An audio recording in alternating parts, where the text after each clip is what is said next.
शहर की एक कॉलोनी में एक बुजुर्ग कपल अंकल और आंटी रहते थे। वह कॉलोनी अभी जल्द ही बनी थी, इसलिए उसमें 4-5 घर बसे हुए थे। इनका बेटा इन्हें छोड़कर अपनी पत्नी के साथ विदेश में रहता था, क्योंकि उनकी पत्नी ये नहीं चाहती थी कि वो घर रहकर अपने सास ससुर की मदद करे। ये बुजुर्ग अंकल आंटी जिस कॉलोनी में रहते थे, उन्हें हमेशा से ये डर रहता था कि कहीं कोई घटना ना हो जाए, इसलिए वो ज़्यादा घर से बाहर नहीं निकलते थे। लेकिन उनका ये रूटीन था कि वह हर सुबह सूरज निकलने के बाद टहलने के लिए निकल जाते थे। एक दिन दोनों रोज की तरह सुबह को टहलने निकले थे। उन्होंने देखा कि एक लड़का तेजी से साइकिल चलाता हुआ जा रहा है और उस साइकिल के पीछे एक फावड़ा बंधा हुआ था, लेकिन उन्होंने ज़्यादा ध्यान नहीं दिया और चले गए।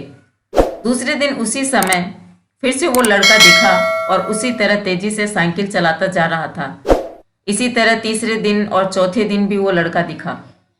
पांचवें दिन आंटी जी ने अंकल जी से पूछा कि ये लड़का हर रोज सुबह इसी समय तेजी से साइकिल चलाते हुए जाता है। मुझे लगता है कि कुछ गड़बड़ है। कहीं ये लड़का कोई गलत काम तो नहीं करने जा रहा। लेकिन अंकल जी ने मना कर दिया। जा रहा होगा कहीं, हमसे क्या। परंतु आंटी जी बोली, हमको देखना चाहिए कि हमारी कॉलोनी में कोई गड़बड़ तो नहीं। अंकल जी बोले, ठीक है, अगले दिन हम इस लड़के का पीछा करेंगे और देखेंगे कि ये कहाँ जा रहा है।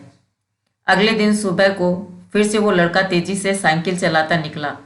उनके पीछे अंकल और आंटी भी गए। उन्होंने देखा कि थोड़ी दूर जाने के बाद वो लड़का एक पेड़ के पास साइकिल खड़ी कर दी और उसी पेड़ के पास थोड़ी सी खाली जमीन पड़ी थी और उसे वो खोदने लगा। अंकल और आंटी जी कुछ देर तक देखते रहे कि ये लड़का क्या कर रहा है, लेकिन लड़का ज़मीन खोदे जा रहा था। कुछ देर बाद उन्होंने लड़के से पूछा कि आप ये ज़मीन क्यों खोद रहे हो। लड़के ने मुस्कुराते हुए कहा, अंकल जी, मैं आप दोनों को रोज़ देखता हूँ, लेकिन आपको मुझसे डरने की ज़रूरत नहीं। और यहाँ ज़मीन इसलिए खोद रहा हूँ कि मेरी नई नई नौकरी लगी है। अंकल ने पूछा, कहाँ नौकरी लगी है? ऐसा कौन सा काम है जिसमें ज़मीन खोदना है? लड़के ने कहा, मैं बड़े दिन से बेरोज़गार था।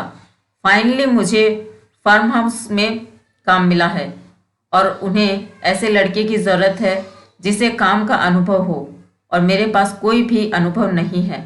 इसलिए मैं रोज़ यहाँ फावड़ा लेकर आता हूँ और ज़मीन खोदने की प्रैक्टिस करता हूँ, ताकि जैसे ही नौकरी पर काम शुरू हो उसमें मुझे निकाला ना जाए। इसलिए रोज़ाना मेहनत कर रहा हूँ। उस लड़की की बात सुनने के बाद अंकल और आंटी जी ने लड़के को आशीर्वाद दिया और बोला, बहुत ही बढ़िया बात है, प्रयास ही जिंदगी में सब कुछ है। ये छोटी सी कहानी जिंदगी में बहुत बड़ी बात सिखाती है। तो अगर दोस्तों हमें सक्सेस होना है तो सक्सेस के लिए बहुत ज़रूरी है कि हमें लगातार मेहनत और कोशिश करते रहना चाहिए, तभी हम जीवन में सफल होंगे।